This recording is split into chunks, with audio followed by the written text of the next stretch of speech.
जय जगन्नाथ दोस्तों, आपका दिन शुभ और मंगलमय हो। इसी कामना के साथ आज की वीडियो शुरू करते हैं। दोस्तों, आज की वीडियो में हम जानेंगे कि भगवान जगन्नाथ को सर्वप्रथम खिचड़ी का भोग क्यों लगाया जाता है। तो चलिए वीडियो शुरू कर लेते हैं। कर्माबाई को मारवाड़ की मीरा भी कहा जाता है। जब जब भगवान श्री कृष्ण का उल्लेख आता है, माँ कर्मा का नाम भी आ ही जाता है। वे भगवान की महान भक्त थी और भगवान श्री कृष्ण उनके हाथ से प्रतिदिन भोग ग्रहण करके थाली रिक्त कर देते थे। कर्माबाई का जन्म राजस्थान के नागौर जिले की मकराना तहसील के कालवा गांव में हुआ था। इस गांव में जीवन राम डूडी के घर चैत्र मास कृष्ण पक्ष एकादशी पर एक पुत्री का जन्म हुआ। भगवान से बहुत मन्नतें मांगने के बाद इनका जन्म हुआ था। नाम रखा गया कर्माबाई। कर्मा के चेहरे पर एक अनोखी आभा रहती थी। जीवन राम स्वयं धार्मिक पुरुष एवं अनन्य कृष्ण भक्त थे। उन्होंने अपने घर में कृष्ण जी का मंदिर बना रखा था और वे नित्य प्रतिदिन भगवान श्री कृष्ण की पूजा अर्चना करते और उनको भोग लगाते और भगवान को भोग लगाने के बाद ही वह भोजन ग्रहण करते थे। उनके घर का यही नियम था। इसी प्रकार समय बीतता गया। कर्माबाई प्रतिदिन अपने पिता को श्री कृष्ण भगवान की पूजा करते देखती और उनको भोग लगाते देखती। यह सब देखते देखते कर्मा का बचपन बीत रहा था।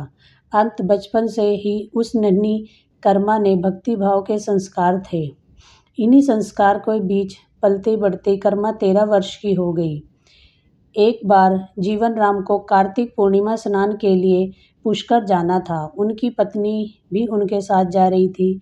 वे कर्मा को साथ ले जाना चाहते थे, लेकिन एक दुविधा आ गई। उनकी अनुपस्थित में भगवान श्री कृष्ण को भोग कौन लगाएगा।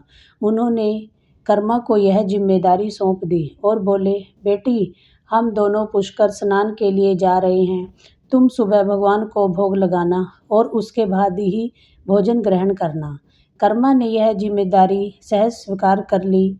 माँ पिता के तीर्थ यात्रा जाने पर कर्मा ने सुबह स्नान आदि करके बाजरे की खिचड़ी बनाई और पूजा के लिए अपने घर में बने भगवान के मंदिर के समीप गई और भोग की थाली भगवान के सामने रखकर हाथ जोड़कर बोली, हे प्रभु, भूख लगे तो भोग लगा लेना, आप भोग ग्रहण कर लेना, तब तक मैं घर के काम कर लेती हूँ। इसके बाद कर्मा घर के काम में जुट गई। बीच बीच में वह थाली देखने आती, लेकिन भगवान श्री कृष्ण ने भोग ग्रहण नहीं किया। बहुत समय होने पर जब भगवान ने भोग ग्रहण नहीं किया तो कर्मा को चिंता हुई और उसने सोचा, क्या पता भगवान को खिचड़ी में स्वाद न आ रहा हो, इसलिए वह भोजन ग्रहण नहीं कर रहे, इसमें घी और गुड़ की कमी रह गई हो। फिर जाकर उसने खिचड़ी में गुड़ व घी मिलाया और वहीं बैठ गई, लेकिन भगवान ने फिर भी भोजन ग्रहण नहीं किया। तब कर्मा मायूस होकर बोली, प्रभु, आप भोग ग्रहण कर लीजिए, माँ बापू पुष्कर नहाने गए हैं, आपको भोग लगाने के लिए अभी कुछ दिन नहीं आएंगे और आपको भोग लगाने की जिम्मेदारी मुझे दे दी गई है, इसलिए आपको भोग लगाने के बाद ही मैं भोजन ग्रहण करूंगी। कुछ क्षण बाद भगवान ने फिर भी भोजन ग्रहण नहीं किया। फिर कर्माबाई श्री कृष्ण से शिकायत करते हुए बोली, माँ पिताजी जब आपको भोग लगाते थे तब तो आप भोग ग्रहण कर लेते थे, फिर आज क्यों भूखे बैठे हो, इतनी देर हो गई, खुद भी आप भूखे बैठे हो और मुझे भी भूखा रखा है। यह सब बोलकर कर्माबाई भगवान के भोग ग्रहण करने की प्रतीक्षा करने लगी, परंतु अब तो दोपहर से शाम होती चली गई। कर्मा भूखी थी, मायूस थी और दुखी होकर रोते हुए बोली, भगवान जी, आप भोग ग्रहण कर लीजिए, अन्यथा मैं भी भूखी ही रहूंगी। अतः कान्हा की मूर्ति से आवाज आई। कान्हा बोले, कर्मा, तुमने पट तो बंद नहीं किए, मैं भोग कैसे ग्रहण करूं। यह सुनकर कर्मा ने पट खींचकर ओट कर दी और भगवान श्री कृष्ण ने खिचड़ी का भोग ग्रहण कर लिया और थाली पूरी खाली हो गई।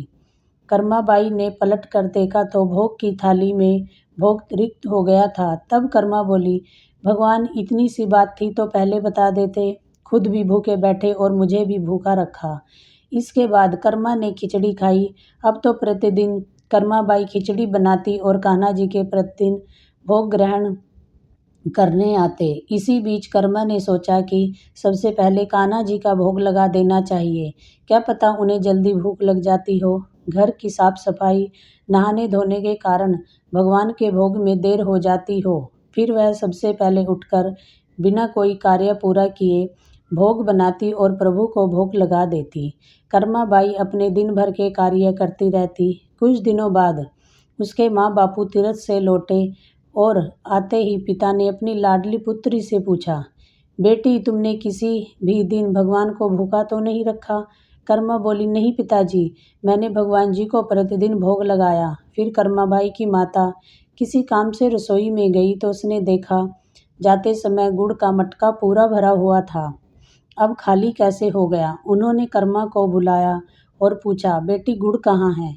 कर्मा ने बताया कि रोज भगवान श्री कृष्ण उसके पास आते हैं और खिचड़ी का भोग ग्रहण करते हैं, कहीं मिठास कम न हो जाए इसलिए खिचड़ी में गुड़ ज़्यादा डाल दिया करती थी। कर्माबाई ने कहा, कान्हा जी ने बहुत देर तक खिचड़ी का भोग ग्रहण नहीं किया, फिर पट बंद करने पर किया। यह सुनकर कर्मा के माता पिता चकित रह गए।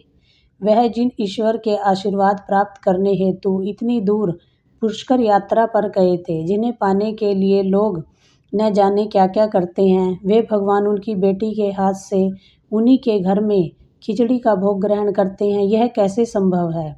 उन्होंने सोचा कि हमारी बेटी तो बावली हो गई है और यह भी सोच लिया कि क्या पता कर्मा ने खुद ही पूरा गुड़ खा लिया हो। इस बात पर कर्मा ने कहा, अगर आपको यकीन नहीं है तो प्रातःकाल देख लीजिए, मैं खुद भगवान को भोग लगाऊंगी। यह सुनकर वे रात भर सो न पाए। अगले दिन कर्मा ने खिचड़ी बनाई और मंदिर में भोग की थाली रखकर पट बंद कर दिया और बोली, भगवान जी, मेरे बापू मान नहीं रहे कि मैंने आपको भोग लगाया है, अब आप यह भोग स्वयं खाकर सिद्ध कर दीजिए।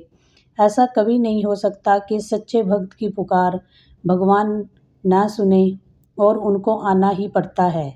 जब पट खुला तो जीवन राम और उनकी पत्नी आश्चर्यचकित थे। भोग की थाली में भोग बचा ही नहीं। फिर कर्मा का जीवन दिन प्रतिदिन भोग लगाते निकला। सालों बाद जब कर्मा के माता पिता का निधन हो गया तो कर्मा बाई ने अपने कान्हा की मूर्ति साथ लेकर तीर्थ यात्रा पर निकल पड़ी। परंतु भगवान की कृपा से उन्हें हर दिन खिचड़ी बनाने के संसाधन मिल ही जाते। वे प्रतिदिन कान्हा को भोग लगाती और तीर्थ यात्रा करती हुई कर्मा भगवान जगन्नाथ की नगरी पहुंची। उन्होंने वहीं रहने का मन बना लिया। वहाँ भी रोज भगवान को खिचड़ी का भोग लगाती। भगवान भी प्रतिदिन उनके भोग को ग्रहण करते। जिस तरह उन्होंने पहली बार जगन्नाथपुरी में खिचड़ी बनाई, उसी दिन उनके पास से जा रहे एक बालक ने उनसे कहा, माता, घी की बहुत अच्छी सुगंध आ रही है, क्या भोजन बचा है। माँ कर्मा ने कहा, हाँ बेटा बचा है, तुम बैठो, मैं तुम्हें देती हूँ। यह कहकर कर्मा ने उस बालक के लिए भी खिचड़ी लगा दी। बालक पूरे मन से स्वाद लेकर खिचड़ी खा रहा था। देवी कर्मा को यह देखकर सुख की अनुभूति हुई। बालक ने खाते खाते पूछा, माता, क्या मैं कल भी आ जाऊं? क्या आप मुझे खिचड़ी खिलाओगे? यह सुनकर देवी कर्मा मुस्कुराई और बोली, हाँ पुत्र, तुम प्रतिदिन आओगे और मैं तुम्हें प्रतिदिन खिचड़ी खिलाऊंगी। यह सुनकर वह बालक बहुत खुश हुआ और प्रतिदिन देवी कर्मा के पास खिचड़ी खाने आता। एक दिन की बात है, सूर्य उदय के बाद माता कर्मा स्नान करने के लिए जा रही थी। जाते समय एक साधु मिले। उन्होंने कहा, माता, देखने में तो आप कोई भक्त प्रतीत हो रही हो, कहाँ जा रही हो? माता ने कहा, मैं स्नान करने जा रही हूँ। साधु ने बोला, इस समय पर स्नान? एक भक्त को तो ब्रह्म मुहूर्त में ही स्नान आदि कर लेना चाहिए। माता बोली, महाराज, उठ तो मैं जल्दी जाती हूँ, पर ठाकुर जी को भोग लगाने में देरी हो जाती है। साधु बोले, देवी, आप बहुत धार्मिक महिला हैं, भगवान को प्रतिदिन भोग लगाकर भोजन ग्रहण करती हैं, परंतु इन सब के भी नियम होते हैं, आपको बिना नहाए ऐसा नहीं करना चाहिए। आप तो भगवान की परम भक्त हो। देवी, प्रतिदिन साफ सफाई करने के बाद नहा धोकर ही भगवान को भोग लगाया करो। यह सुनकर देवी कर्मा ने उनसे हाथ जोड़कर प्रणाम किया और कहा, जी महाराज, जैसा आप कहें मैं वैसा ही करूँगी। इस बात से अनभिज्ञ थी। फिर भी साधु बाबा वहाँ से चले गए। अगले दिन देवी कर्मा साधु की आज्ञा का पालन करते हुए साफ सफाई नहा धोकर भोग बनाने लगी। परंतु अब भोग लगाने में देरी हो जाती और जब भोग नहीं लगता तो उस बालक को भोजन नहीं मिलता। बालक आकर माता से कहता, माता देर हो रही है, भूख लगी है, भोजन दो। माता कहती, थोड़ी देर रुक जा छोरे, मैं भोजन दे रही हूँ। बालक जल्दी जल्दी खाकर भाग जाता। कुछ दिन ऐसे ही बीत गए, परंतु यह कौन जानता था कि वह बालक स्वयं भगवान जगन्नाथ जी थे, जो प्रतिदिन बालक का रूप धारण करके कर्मा के हाथ से बनी खिचड़ी खाते थे। इतने दिनों में जब जगन्नाथ मंदिर के पट पर भोग के लिए खुलता तो भगवान के मुख पर खिचड़ी का झूठा लगा होता। वहाँ के पुजारी ने मुस्कुराते हुए मन ही मन कहा, प्रभु आपकी भी लीला अपरंपार है। न जाने किस भाग्यवान भक्त के यहाँ आप जाकर प्रतिदिन खिचड़ी खाकर आते हो। फिर पूजा अर्चना हुई, दिन बीत गया, रात्रि हुई। रात्रि को पुजारी के स्वप्न में भगवान जगन्नाथ आए और उन्होंने पुजारी से कहा, हे भक्त, तुमने सही पहचाना। मैं अपनी एक अनन्या भक्त कर्मा बाई के यहाँ प्रतिदिन उनके हाथ से बनी खिचड़ी खाकर आता हूँ। वह मुझे बिल्कुल अपने पुत्र जैसा लाड करती हैं। उनकी भक्ति से मैं अत्यंत प्रसन्न हूँ। परंतु इसी मंदिर के एक साधु ने उन्हें कुछ आम जीवन की ज्ञानवर्धक बातें एवं उपासना का तरीका समझाया, जिससे मुझे भोग लगाने में अब उन्हें देरी हो जाती है। इसी वजह से मेरे मुंह पर खिचड़ी लगी रह जाती है। आपने यह सोचा, प्रभु की लीला तो अपरंपार है। वह तो सर्वव्यापी है, एक ही समय में अलग अलग स्थान पर हो सकते हैं, परंतु मुंह पर खिचड़ी का भोग लगाने की लीला उन्होंने इसलिए रची ताकि पुजारी के मन में प्रश्न उठे और उस प्रश्न के निवारण में प्रभु पुजारी जी को यह बता सकें कि आम जीवन में हम अपने ज्ञान को जब दूसरे को बताते हैं तो सदैव ज्ञान के लिए होना चाहिए, न कि भक्ति भाव को बदलने के लिए। क्योंकि सांसारिक जीवन के लिए ज्ञान आवश्यक है, ज्ञान महत्वपूर्ण है, परंतु जहाँ भक्ति होती है वहाँ ज्ञान का कोई काम नहीं। भक्ति में भक्त अपने प्रभु के प्रेम में डूबा रहता है। उपासना के कई तरीके हैं, जिससे भक्त उपासना करके उतने ही तरीके हैं। जब ईश्वर ने उपासना के तरीकों पर प्रश्न नहीं उठाया तो किसी को भी भक्ति पर प्रश्न नहीं उठाना चाहिए। जो महिला प्रभु को बिना नहाए खाना बनाकर देती है, उसका भाव सिर्फ इतना था कि मेरे प्रभु को जल्दी खाना मिल जाए और वह भूखे न रहें, और यह प्रेम भाव प्रभु के लिए हर नियम से ऊपर था। इन बातों को सुनकर पुजारी जी ने साधु बाबा को बुलाकर यह बात कही। साधु बाबा को अपनी गलती का एहसास हुआ और वह भगवान और भक्त के बीच में आ रहे थे। उन्होंने बिना समय बिताए माता कर्मा के पास जाकर कहा, देवी, आप जैसे प्रभु को भोग लगाती थी वैसे ही लगाइए। मैं आपकी भक्ति को समझ नहीं पाया, इसलिए मुझसे गलती हो गई, मुझे क्षमा कर दीजिए। कर्मा ने कहा, ठीक है, मैं कल से फिर उसी समय वैसे ही भोग लगाऊंगी। माता कर्मा ने फिर उसी तरीके से भोग लगाना शुरू कर दिया। भगवान के मुंह पर खिचड़ी का जूठन अब नहीं लगा रहता था। ऐसे ही कई वर्ष बीत गए। एक दिन पुजारी ने देखा भगवान जगन्नाथ के आंखों से आंसू बह रहे हैं और वह भोग ग्रहण नहीं कर रहे। तब उन्होंने मन ही मन भगवान से पूछा, प्रभु, ऐसा कौन सा अपराध हुआ है हमसे कि आपने भोग ग्रहण नहीं किया और आपकी आंखों से भी आंसू बह रहे हैं।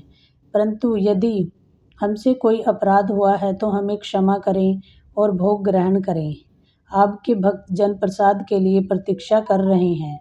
फिर क्या था, भक्त वत्सल्य प्रभु ने प्रसाद ग्रहण कर लिया और फिर स्वप्न में भगवान बोले, पुजारी जी, आज मेरी माँ कर्मा इस लोक को छोड़कर निज लोक को विदा हो गई है। अब मुझे खिचड़ी बनाकर कौन खिलाएगा, कौन मुझे अपने बेटे की तरह लाड प्यार करेगा। अगले दिन पुजारी ने कहा, प्रभु, माँ की कमी तो कोई भी पूरा नहीं कर सकता, परंतु माता कर्मा द्वारा प्रतिदिन आपको लगाए जाने वाला खिचड़ी का यह भोग उन 56 भोगों में सर्वप्रथम दिया जाएगा। यह प्रथा अनंत काल तक चलती रहेगी। इस तरह आज भी भगवान जगन्नाथ को खिचड़ी का भोग सबसे पहले लगाया जाता है। उसी दिन से भगवान जगन्नाथ के भोग में कर्मा बाई की खिचड़ी भी चढ़ने लगी। तो दोस्तों यह थी कर्माबाई की कथा और उनकी खिचड़ी से जुड़ी प्रभु की लीला। अगर आपको आज की वीडियो अच्छी लगी तो वीडियो को एक लाइक करें और चैनल को सब्सक्राइब करें और कमेंट बॉक्स में जय जगन्नाथ लिखना न भूलें। धन्यवाद।